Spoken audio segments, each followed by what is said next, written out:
Welcome to CSIS Online. The way we bring you events is changing, but we'll still present live analysis and award-winning digital media from our Dracopolis Ideas Lab, all on your time, live or on demand. This is CSIS Online.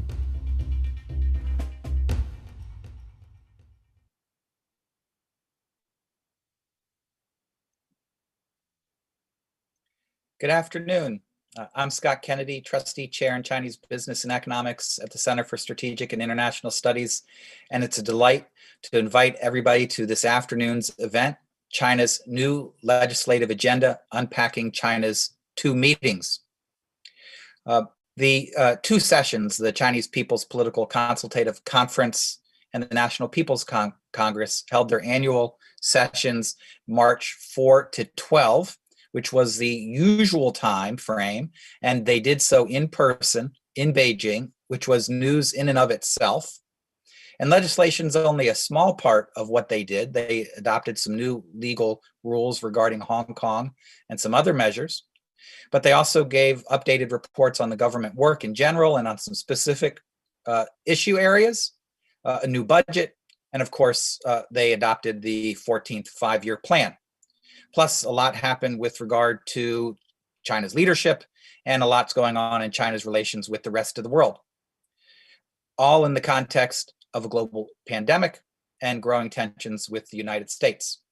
Joining me today to break down the two sessions and take a temperature of what's going on in China and its relations globally are Jude Blanchette, the Freeman Chair in China Studies at CSIS, and Bonnie Glaser, who's Senior Advisor for Asia and Director of the China Power Project here at CSIS. It's really great that the three of us can again get together as we did last June in just after the previous National People's Congress session concluded. And that went so well, we decided to do it again. So we're glad everyone can join us. A very simple format as we did 9 months ago. Jude is going to first give us the takeaways on overall developments with the two sessions, what's going on in Chinese politics. We'll then turn to Bonnie Glaser, who will address issues of foreign and defense policy. I'll then say something about the economy, economic issues, and then we'll have a vibrant discussion the rest of the time. Thank you all for joining. You can submit questions through the webpage for the event, so please start doing so now, and we'll get to those very soon. But let me first turn to my good friend Jude Blanchette, who's going to explain to us what happened on the political front in the two sessions that concluded just recently. Jude? Thank you very much, Scott. It's a pleasure to be here and a pleasure to share the virtual podium with you and Bonnie. I was reflecting on my remarks last week and trying to think of the big so what takeaways, and I was just remembering back in the distant mists of time back, in 2017, covering the NPC, the two meetings was much easier then because this felt like it was a more narrow a policy event that really was of interest to discrete pockets of China analysts, investors, companies trying to make sense of budget deficits, defense budgets, or the growth target. And since 2018, when we saw the scrapping of the term limits on the office of the presidency, and then the surprise massive restructuring program of China's political system, the NPC, the last 3 years running, has really been a pretty significant marker for tracking Xi Jinping's ongoing agenda to remake the party state such that it can, in his opinion, face the challenges of the coming 10 to 15 years. And this year was no different here. This was really a significant moment for understanding China's policy, political priorities, its defense priorities, which Bonnie will talk about. Scott's going to dig into 14th five-year plan and what that means. But I just wanted to, at first, highlight what I think are some really important through lines of the Xi administration, which we saw highlighted at the Lianghui, the two meetings. Really, I'm focusing more on the MPC. I think these are two areas where we've seen come into focus since that 2017-2018 period with increasing strength and importance are national security and technology. Neither of these are remarkably interesting takeaways for me to notice, but let me just make a comment on why I think these continue to be important. Scott's going to mention in his remarks on the securitization of everything approach that came out in the 14th five-year plan.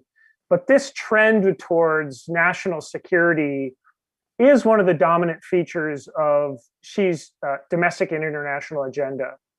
This started, interestingly, in the pre-Donald Trump era, which I think is important to take note of.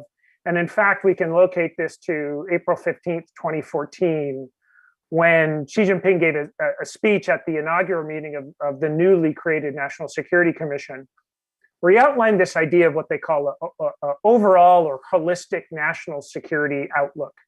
At the time, I think a few folks took notice of this, but this has been building in a slow, steady crescendo, which I think we saw really come to a new plateau here at the NPC. What is this overall national security outlook?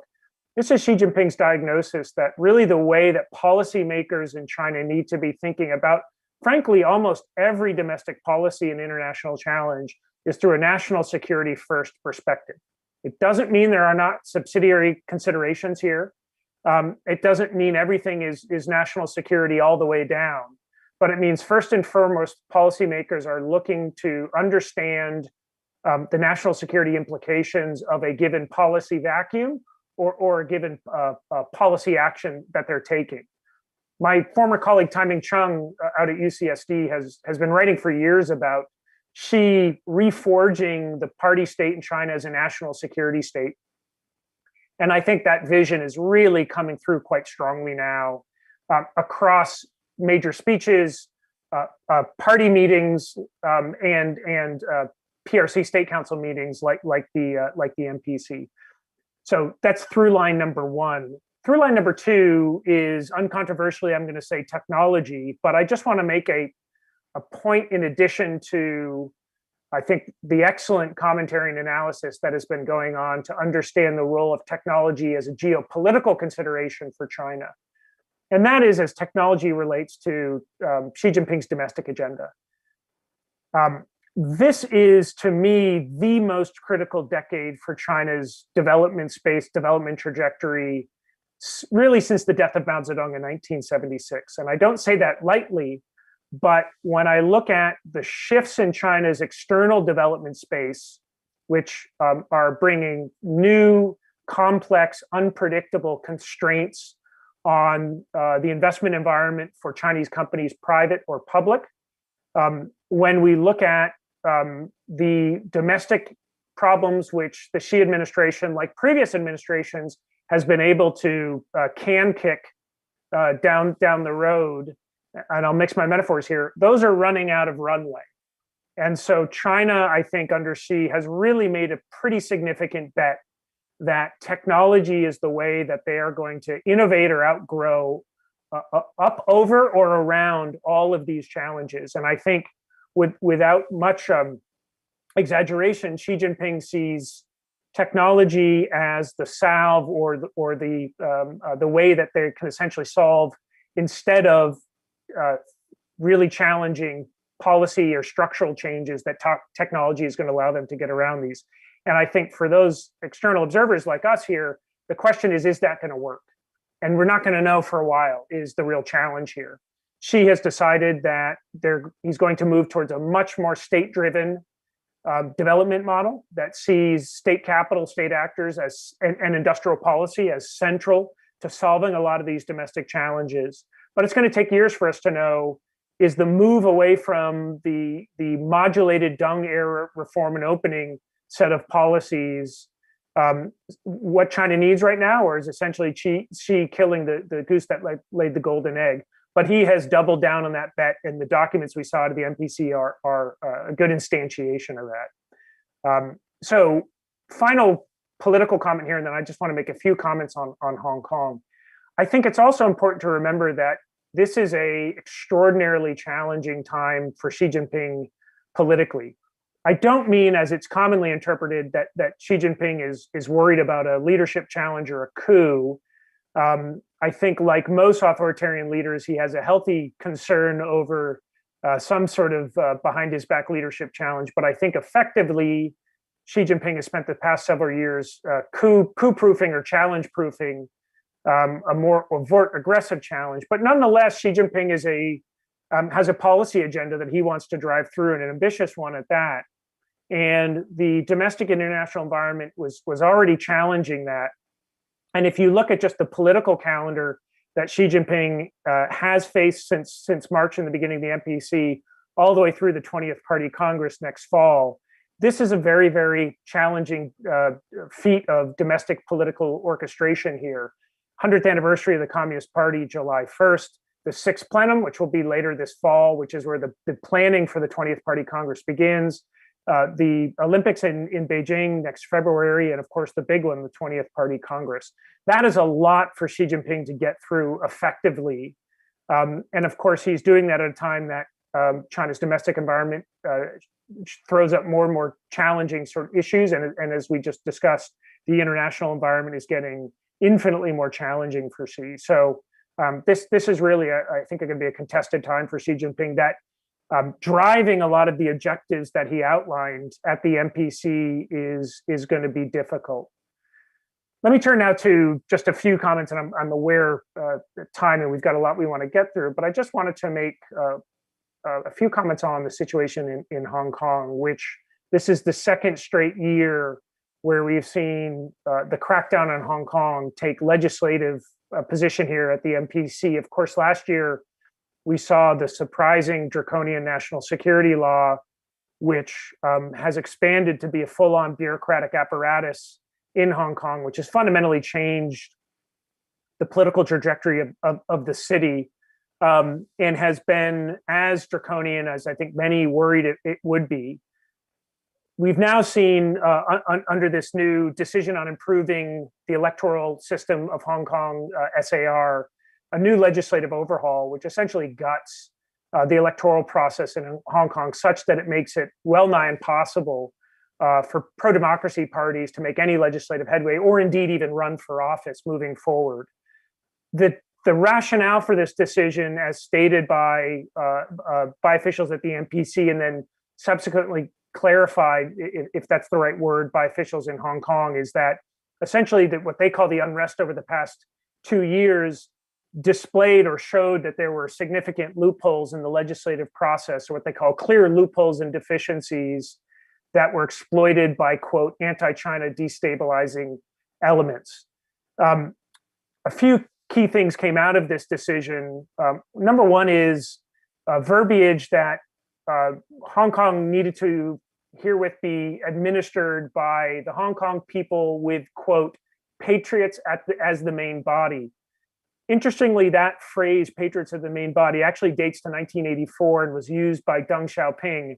You have seen in subsequent speeches and documents since the MPC that Beijing is quoting part of Deng Xiaoping's full line here, where Deng says, "A patriot is one who respects the Chinese nation, sincerely supports the motherland's resumption of sovereignty over Hong Kong, and wishes not to impair Hong Kong's prosperity and stability." They typically, or almost always, leave out the next part, where Deng says, "We don't demand that they be in favor of China's socialist system. We only ask that they love the motherland and Hong Kong." So Deng, of course, had a very pragmatic, somewhat pluralistic view of what counted as a patriot in the main body. Beijing has subsequently left that off the table, and quote, clarifying remarks from officials in Hong Kong have stated that really this is you have to love this Communist Party in particular, which again is a very narrow lane for any pro-democracy official to run for office. So second change here, and then I'll wrap up, is we've seen an expansion of the election committee from 1,200 members to 1,500 members, but they've done that by removing or getting rid of the 117 seats which were reserved for district councilors. District councilors is a group of elected officials who are directly elected, and as we saw at the last district council election in November 2019, tilted very heavily towards the pro-democracy camp. So it's no surprise or no coincidence that Beijing has decided to reassign electoral committee members from forces that were pushing for change in Hong Kong's political system to pro-Beijing groups. But just as a closing remark here, this continues the extraordinarily depressing political trajectory that we're seeing in Hong Kong. Clearly, the Xi administration has decided that this is a one-way ratchet. They've clearly decided, as they've stated over and over again, that they're willing to take international opprobrium because they consider the alternative to be unacceptable, which is a foothold for any pro-democracy or pro-rule of law groups in Hong Kong right now. So the United States, of course, responded with sanctions last week on 24 government officials. But Beijing has doubled down here. And I think we face a really challenging discussion in the United States about what the appropriate and possible efficacious response is when Beijing has drawn the line so clearly. And as it all but announced that its overall policy is to completely gut autonomous independent political activity in Hong Kong. They blame it on hostile forces, but really what they mean is Hong Kong people now have even less leverage and directionality for deciding the fate of the country. So on that relatively pessimistic note, let me end my overly long remarks. Not at all. Thank you, Jude. That was really terrific. Great summary of the domestic politics of the sessions, and as well as what's going on in Hong Kong. Super important. And we have to face facts. And I think you've laid things out really clearly and helpfully. Let me turn now to Bonnie. We did have the spring equinox 2 days ago, and that should mean better weather for us as we try to get out of our basements. It also may mean, hopefully, improvements in China's relations with the rest of the world and things like that. Bonnie, looking at defense and foreign policy, what are your big takeaways? Are you as equally concerned as Jude is, or is there any positives that we might be able to identify in this area? Thanks so much for joining us. Well, thank you, Scott. Glad that my colleagues and I are doing this again. I'm going to cover 4 issues pretty quickly, and I'm going to start with defense spending.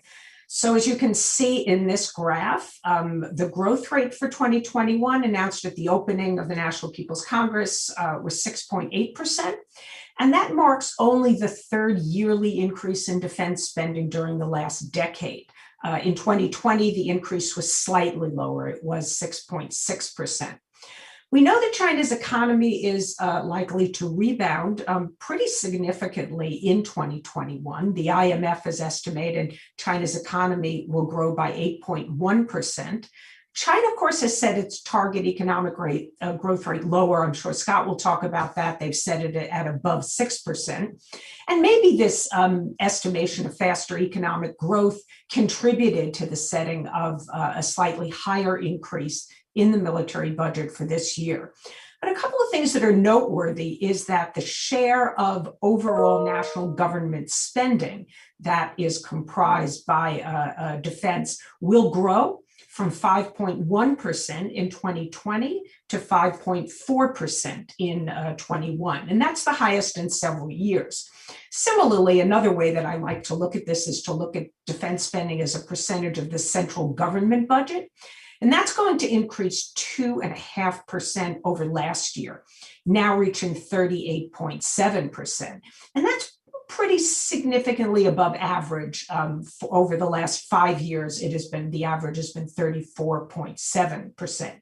So I think these figures confirm that Chinese leaders continue to prioritize military modernization. No surprise there, since we know that the target for 2035 that Xi Jinping set at the 19th Party Congress in October 2017 is to have a basically modernized military by 2035, and then by mid-century to have a first-tier or world-class military. So go to the next slide. It's widely believed that China's official defense budget underestimates its overall spending on the military, in part because it excludes many items. So, for example, the People's Armed Police, the Coast Guard, the space program, other items are in fact not included in China's defense budget. And to be fair, the U.S. defense budget doesn't include some items that China includes or other countries. So sometimes it's hard to compare these, they're apples and oranges.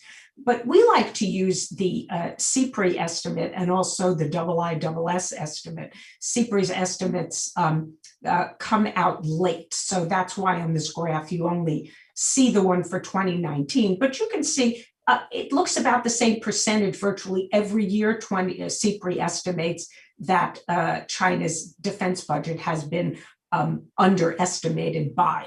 So China's defense expenditures were 40% higher, according to CPRI's estimates, than the official defense budget in 2019. So that's about $240 billion. So that's pretty much all I want to say on defense spending, except to mention that Xi Jinping attended a plenary meeting of the delegation of the PLA and the People's Armed Police Force at the NPC. And he stressed achieving a good start in strengthening national defense and the armed forces during this upcoming 14th five-year plan period. Again, not surprising that Xi Jinping underscored the importance of defense. He called for focusing on combat readiness, on building high caliber strategic deterrence, joint operation systems. He emphasized innovation-driven military development, and he noted the need to fully leverage the role of science and technology as the strategic support for the military's development. And then finally, he said that the military has to be prepared to respond to complex and difficult situations as the country grapples with security challenges. So that's what was covered in the public media of his meeting with the PLA and the People's Armed Police. So I'm going to go move to talk about Taiwan.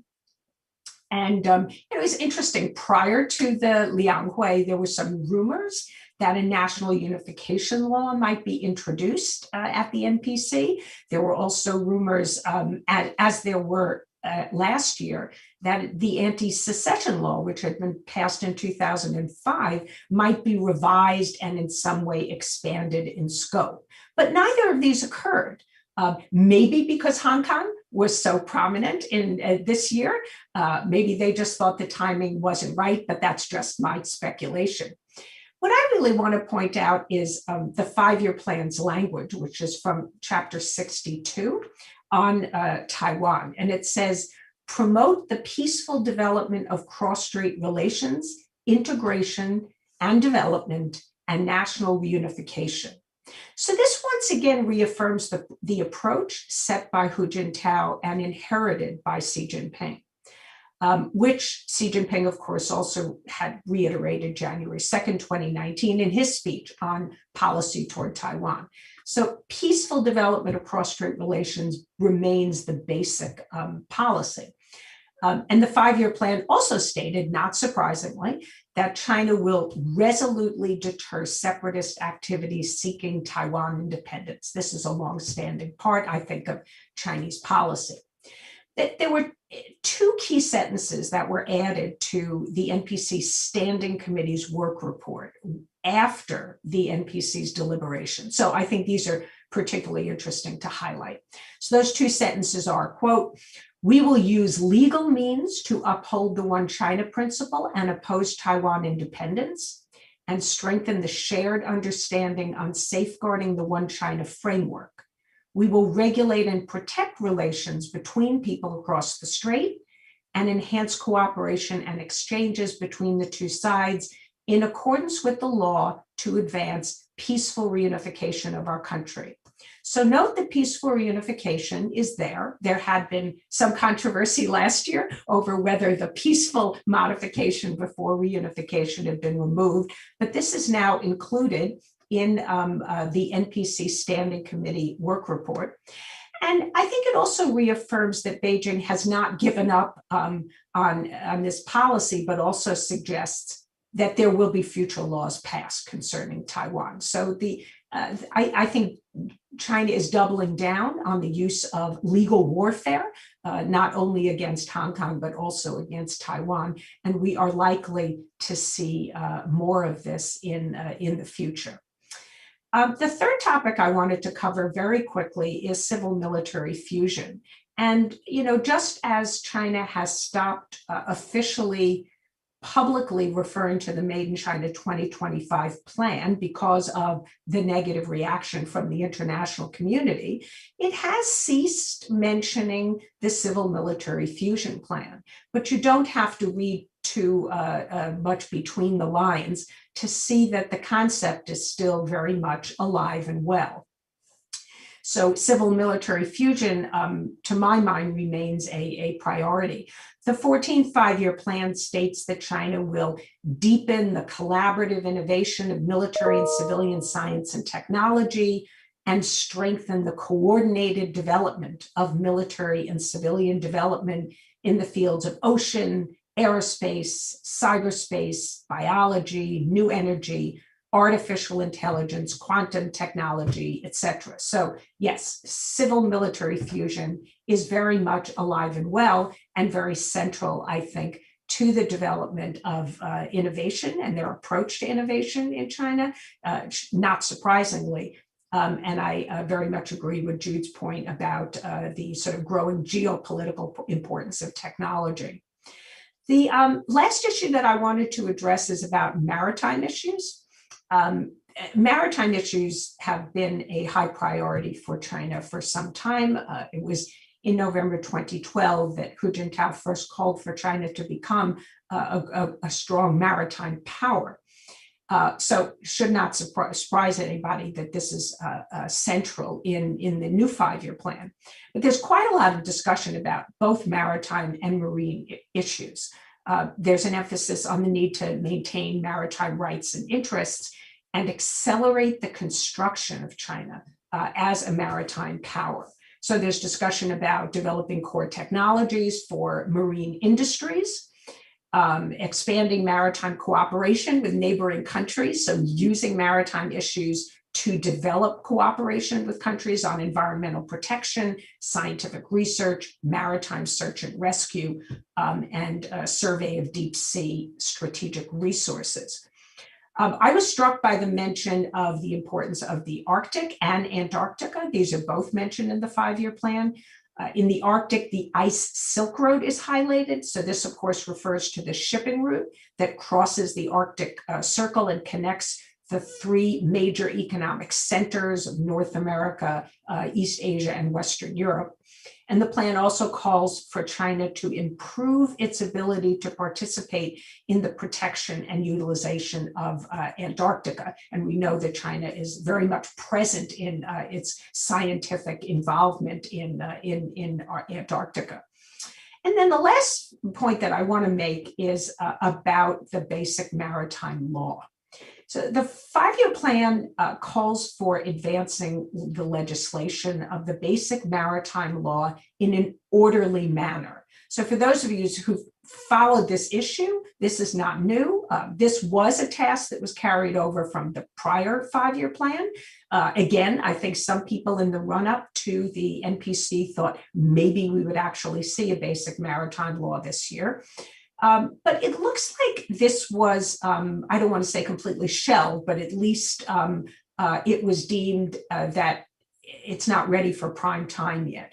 Comments by Chinese experts that I've seen in the media suggest that while there is overall support for a basic maritime law to defend China's maritime interests, what it should actually include and the timing I think is still controversial. So again, maybe the recent strong reaction by some countries to China's Coast Guard law could have provided some additional reasons to not table a draft resolution at this particular time, or maybe it was a focus on Hong Kong, or maybe it's just at this point not ready to be discussed. But I think as we look forward to the NPC next year or in the coming years, I do think that we are going to see a basic maritime law from China. And I'll turn the floor back to you, Scott. Terrific. Bonnie, that's super helpful, very focused and really important, and complements what Jude said, and I think will complement what I have to say. Let me say a few things about the economic side of the two sessions, and with just a few points. And if we could put up the slides that we've got, and we'll start with that one. And let me just say a couple points about this. First of all, the biggest, and I want to, there's a lot of folks who have commented on where China stands economically in terms of it's growing and what it's like to grow, what it's likely to grow this year, and its challenges, and those are all important discussions. But I don't want to focus too much on that because I think I'll end up where most folks do, which is China grew relatively fast compared to everybody else. And it's got continued prospects for reasonable growth, 4.7% on average, if it's going to hit the targets for 2035. But it's got a bunch of problems that everybody knows about, deep ones, debt, etc. I want to focus instead today on what was in the 14th five-year plan, and in part because I spent so much time working on the 13th five-year plan. 5 years ago, we published a report called Perfecting China Inc. That I did with my colleague Chris Johnson. And the key idea that was in that plan and in our report is that China was attempting to restructure its economy, but they didn't want to restructure the party state's role in the economy, at least in a liberalizing direction. And so they talked extensively about the need to move away from investment and toward consumption, from labor-intensive products to more higher value added, toward a greener economy, greater regional coordination, reducing inequality. And those are elements that are still in the new 14th five-year plan. In fact, the exact same 5 overall conceptual goals. But what was also in the 13th five-year plan was a magnified role of the party state. And in fact, both were accomplished. China hit almost all the economic targets that they had in the 13th five-year plan, 31 of 33 by our count. And they reinforced the party state's role in the economy and society. Everyone remembers all those leading small groups that were created. Several of them are now commissions. There's greater centralization. There's party committees and 70% of private companies in many foreign invested enterprises in China. Now, the downside is they didn't raise productivity very much, and they created a lot of downside risks for big mistakes because of how centralized everything is and how fearful people are of giving bad news to the boss. And of course, tensions with the rest of the world have grown significantly, as you've just heard.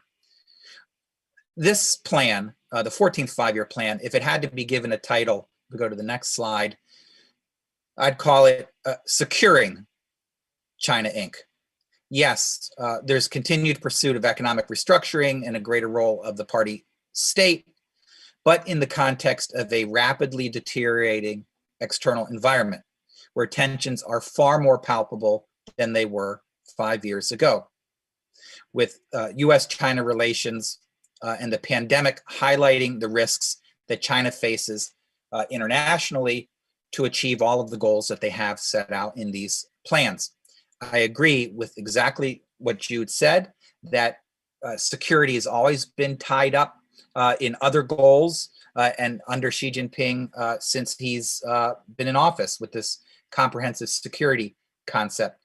But the evolving context means that the policies that they are adopting are even more clearly leading toward addressing China's security challenges as opposed to just simply trying to promote high growth and high productivity and market reform.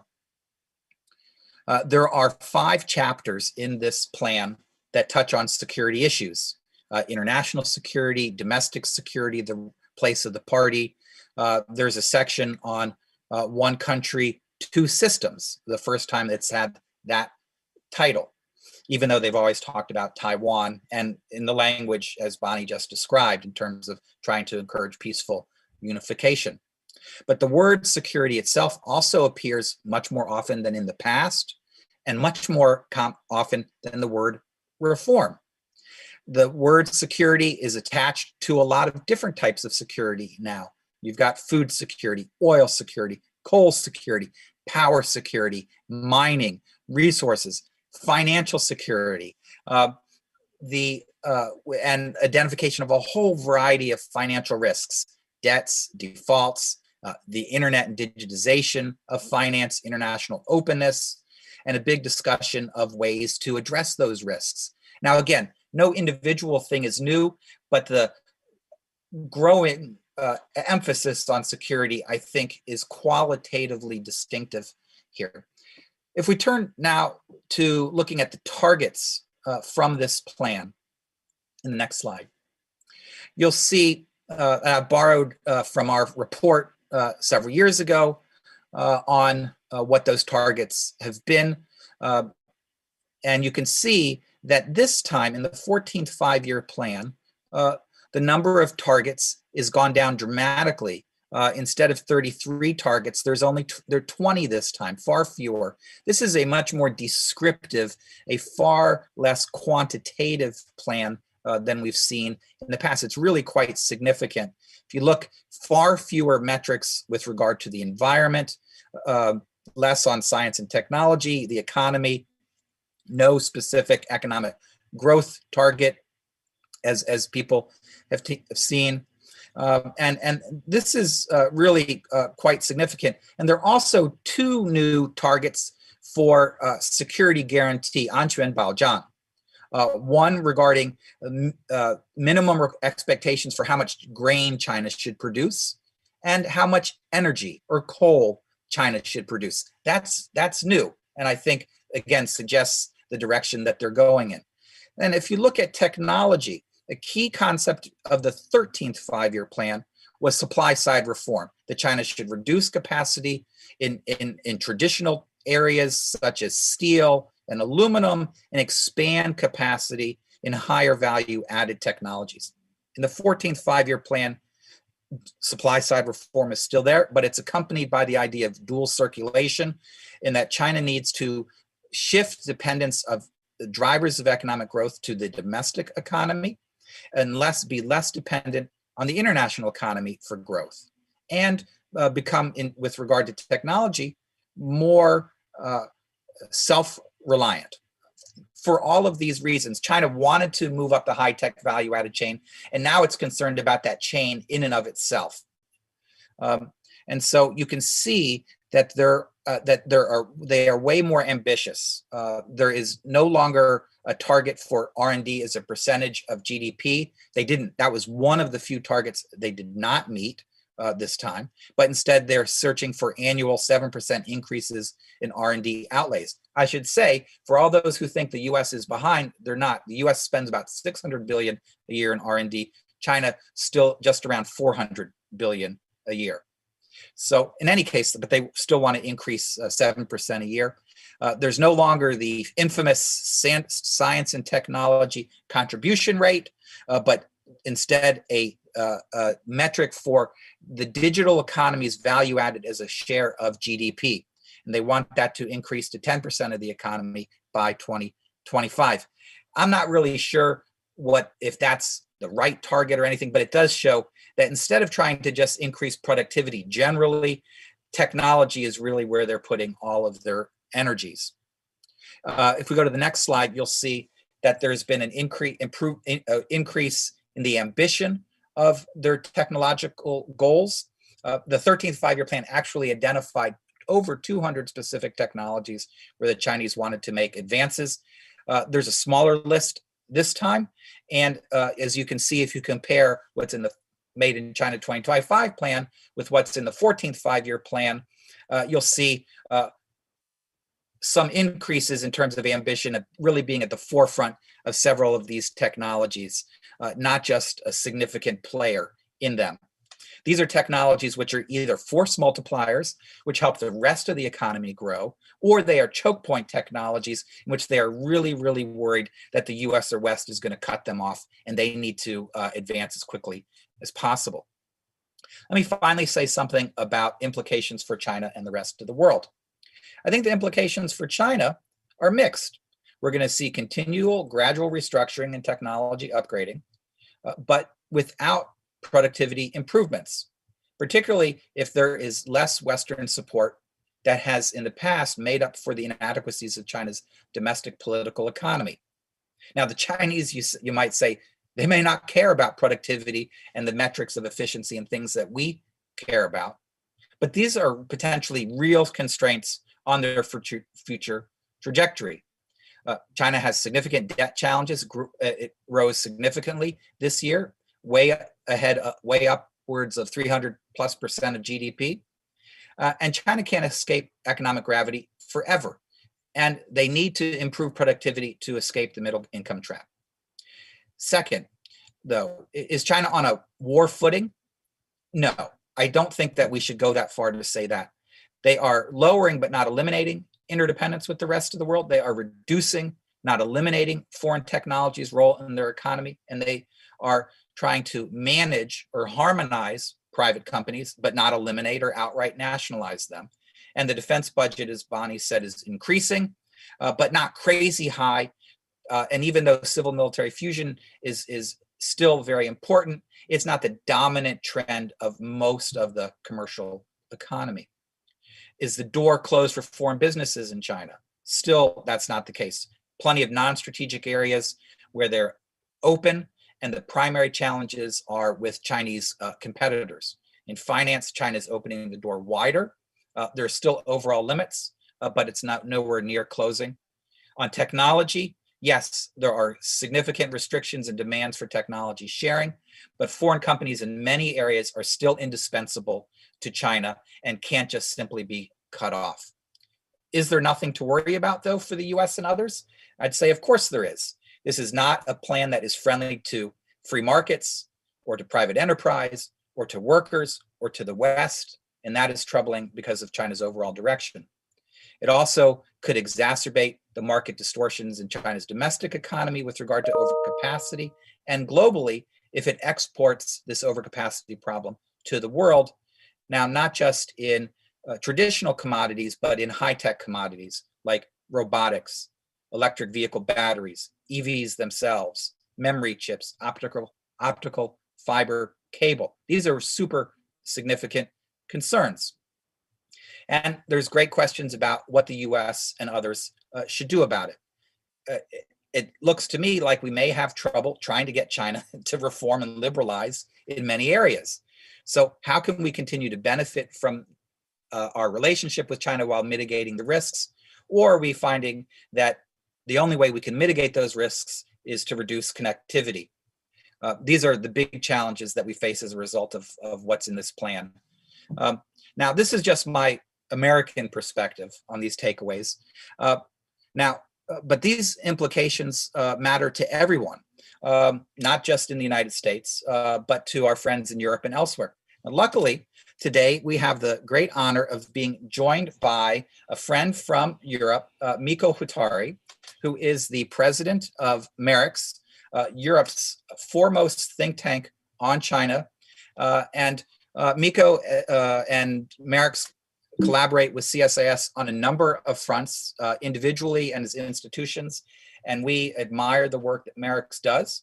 And I thought that what Jude, Bonnie, and I thought would be a great idea if we could offer Mikko a chance to give his perspective on the two sessions and the things that we've just said to start us off with the discussion. Mikko, thanks for joining us. We know it's a little bit late in Berlin, but look forward to your comments. Thanks, Scott. Also, Bonnie and Jude, my absolute pleasure. And what can I add to a brilliant analysis of the NPC and 5-year plan? I think we share a lot of the analysis, and I think we deal with a special mix of self-confidence, paranoia, long-term ambition, and crisis management in our counterpart in China. And it's obviously encapsulated in many ways in this new phrase of and betting on a structural trend of the East is rising and the West is in decline. We've heard it too often now.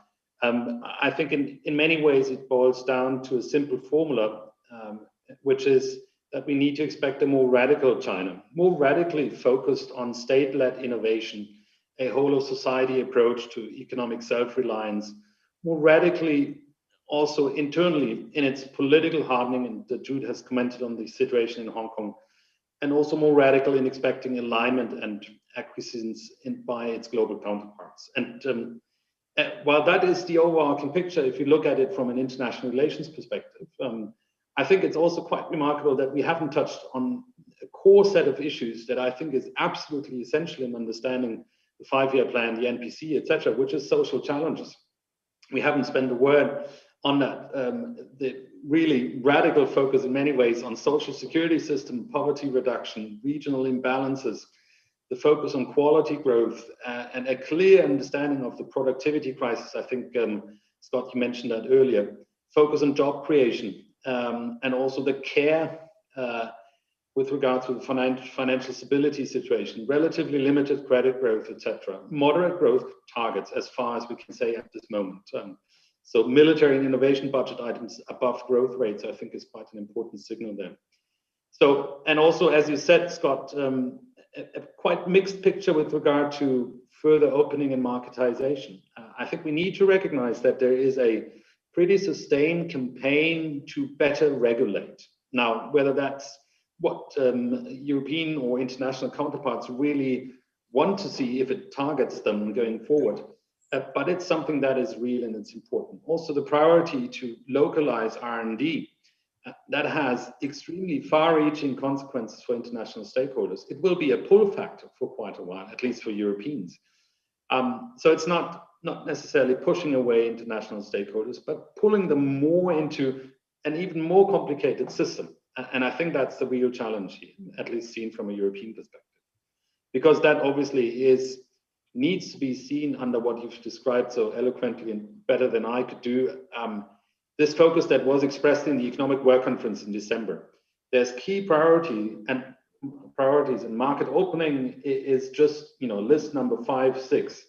Before that comes science and tech system strength, industrial supply chain control, resilience, domestic demand, and all of that.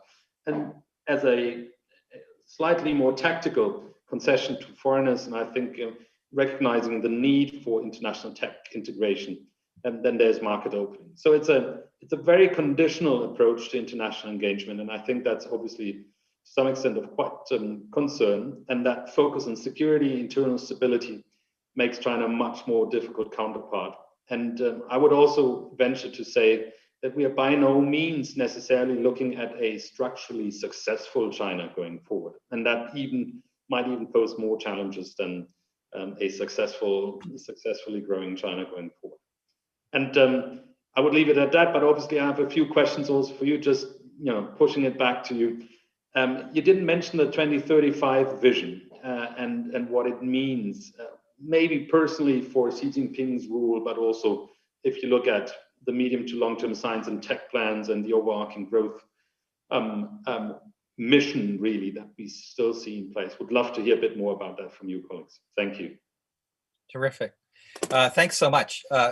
Super useful thoughts. And we've got a lot of questions forwarded to us as well. And I want to turn to Jude and then to Bonnie. Let me share with you, Jude, one question that we've gotten on political issues, and then feel free to comment on anything else that you've heard, including the comments by Miko as well. So someone asked us about Inner Mongolia. And we know that in addition to going to the military meeting that Bonnie mentioned, the first meeting that Xi Jinping went to, the session, was on Inner Mongolia. And so what's the significance of that? Is it about his love of yurts? Is it about ethnic ties? Is it about language? What's the big takeaway there? So if you could talk about that and then anything else you've heard, and then I'll ask Bonnie a set of questions as well. Thanks, Scott. What I'm going to do what politicians do on debate stages, which is say, that's a great question. I think a better question is, and then I'm going to answer Miko's question, mostly because I don't know on Mongolia. So instead of wasting the audience members' great question on my idiotic thoughts, I'll say something that I have a little bit more knowledge of, which is this may come as news to Miko, but your colleague Nisa and I have been talking about potentially doing a piece on this 2035 vision, in part because I completely agree with the thrust of your question, which is this is really important. We, in some discussions here in the United States, pay attention to 2049. My view of that is we should tie a cinder block around that, row out into the Potomac River and dump 2049 as a conceptual framework for thinking about China's rise, only because the time horizon is so extraordinarily long between now and 2049. It, to me, is not a meaningful orientor of policy action in China today, which is why if you want to be bold and be Xi Jinping, talk about a goal in 2060 as a way of capturing the boldness today, but without having to meaningfully deliver on it. Just 2 points on the 2035. I think it is instructive that this is a timeline which could potentially be realized within Xi Jinping's tenure in office. Again, assuming that he starts exercising and eating healthily, he could get to 2035, and that could be a time period in which we could see Xi Jinping essentially steering the policy ship. The second is, and as Scott, I think, mentioned in a previous piece that he had worked on, it's interesting that the title of the 14th five-year plan is to 2035. So this is in some ways a 15-year plan, which is setting out obviously what they see as the really key critical challenges being over the next decade and a half. And if you look at some subsidiary policy constructs like the new development paradigm, the new development philosophy, and the new development, gosh, I'm forgetting the third one, pattern. All of these are about essentially steering China's development and growth trajectory over the next 15 years. So this goes back to, Miko, your really important point, which I'll foot stomp. There is an extraordinary number of challenges that China is facing in the domestic sphere and in its international environment that Xi Jinping is saying, to borrow your language, we've got to be radically focused on dealing with, and which is why I'd said in my earlier remarks, this to me is the most challenging decade the Communist Party has dealt with since the death of Mao in 1976, insofar as the number of uncertainties, volatilities, and shifting dynamics is extraordinary here. And final point, Xi Jinping, to me, has locked himself into what I think of as a grandiosity trap. Xi Jinping does not do small. If he's going to do something, it's on an increasingly grand scale, where what he is doing is he essentially is making pledges with increasingly scarce capital on the really significant outcomes that he is pledging to China. And this, to me, is why, to borrow from Barry Naughton, Xi Jinping has made a fairly massive wager here on a willingness to restructure the political economic system and to take gobs of scarce capital and throw them at a problem based on a set of policy, sort of policy rejiggings that he think are going to be successful. The challenge for all of us is we're not going to know about the efficacy of this necessarily for a few years, and that puts all of us in a position of watching this extraordinary shift in China occur without, to me at least, a very clear idea of, frankly, where is China going to be in 10 years? And that, I think, is a relatively new challenge for those external analysts like myself. End of rant. Terrific.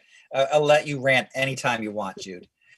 Bonnie, several questions came in that focused at the very top of the world and the bottom of the world about the Arctic and Antarctic, but not just because of the policies that you mentioned, also because the U.S. and China just had a major meeting in Anchorage in Alaska.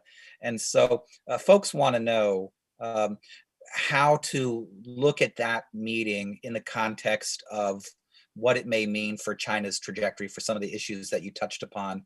Are we in for another several years of a continued downward trend in the relationship? And what does that mean for how China sets its goals and their ability to achieve them. And then anything else that you'd like to comment on. Great. I think we need to do another session on U.S. China relations after Anchorage, because there's so much to say. First, let me say about Inner Mongolia. There were protests last September about the issue of whether the language Mongolian would be preserved in the schools or would be replaced by Mandarin. And so I think that Xi Jinping showed up at this meeting in order to emphasize that language is important in educating and in ensuring that there is support for the party. The message is one of a policy of ethnic unity and harmony, but in practice, I believe it's very much one of ethnic assimilation. And so I think that's quite consistent with things going on in other ethnic areas. But I believe this was in response to what occurred last September with the protests. On your broader question, my view is that the number of areas that the U.S. and China are in competition over, and we shouldn't, by the way, limit it to just the U.S. and China, because it's China and the Western world and democratic countries over a very large number of issues. And these are certainly driving a very contentious relationship. It should surprise no one that while the cameras were rolling, that both sides put out some very tough words. We can quibble whether or not that was the right way to open the meeting, because often when you have a brief few minutes with the media at the top of a session, you just exchange pleasantries, and perhaps that would have led to a different meeting, but I don't think so. I think when the doors were closed, both sides still would have said their piece directly, candidly, about concerns that they have about the other side. The fact that the U.S. did this publicly ensured the fact that the Chinese were going to do it and take 3 or 4 times longer than the Americans did, and underscore why they objected to the U.S. Pointing out the failures of China when the United States has so many failures of its own. And I think that US officials showed a great deal of humility, frankly, in their responses. But the more important thing is that after the 3 lengthy sessions that they came out of the meeting actually using the same language, saying that yes, it was direct, but also constructive. That there are 4 issues that the 2 countries may work on together where they have overlapping interests. And these are, of course, Afghanistan, Iran, North Korea, and climate change. There may be a meeting tomorrow between John Kerry and Xie Zhenhua on climate change as the first sort of high-level interaction. The 2 countries already before this meeting talked about Iran. So there is potential, certainly, to work on issues together. But the broader theme and direction going forward is going to be one of strategic competition. And Blinken has talked about the U.S.-China relationship in terms of these sort of 3 baskets of issues. And one is cooperation, one is competition, which is primarily economic and technological. But it's the third one that is going to be, to me, the most challenging. And that is the area where we will have strategic we may even have confrontation on strategic issues. And these include China's core interests. These are where our interests conflict. They do not converge. And that is Hong Kong, Taiwan, Xinjiang, Tibet, and to some extent, maybe even South China Sea and East China Sea. So these are the areas where I think it's going to be very difficult to narrow our differences, and the focus has to be on managing them. But I don't think we are, tumbling towards a military conflict or a necessarily, an enduring sort of Cold War. One question mark is whether we will have more ideological competition or less in this relationship going forward. And I think the jury is still out on that. But if ideological competition and competition between our systems becomes very dominant, then I'm even more worried. So just a few quick comments.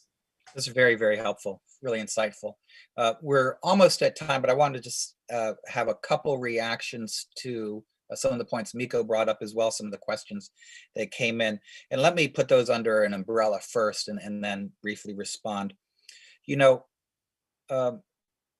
given where China is here today, 2021, Beijing should be celebrating its successes, how far its economy has come since 1978, the significant reductions of poverty. I won't say the elimination of poverty, but no threat to its territorial integrity in real terms. No one's looking to invade China. Technological achievements, not just assembling for others, but some very innovative companies who are successful not only in China, but elsewhere. This should be a time of real Chinese pride, and there is to some extent, but my gosh, they also, as Miko said, at the same time feel under attack as well, and you see this every day. And perhaps that is just simply Xi Jinping trying to marshal the horses around him to protect the party's hold on power, because you've got to face these external forces. But I don't think that this is just utilitarian use of foreign pressure. I think they genuinely see these concerns and view the world this way.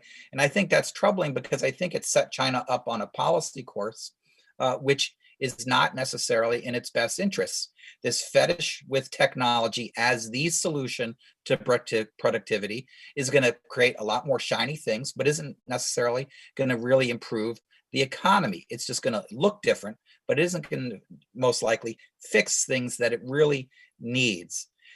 China wants to have a relationship with the world in which the world is more dependent on China and it less dependent on the world. And I think that's going to generate even more tensions that we have right now. Somebody asked about China's possibility of joining CPTPP, which is in the plan, and Chinese have talked a lot about.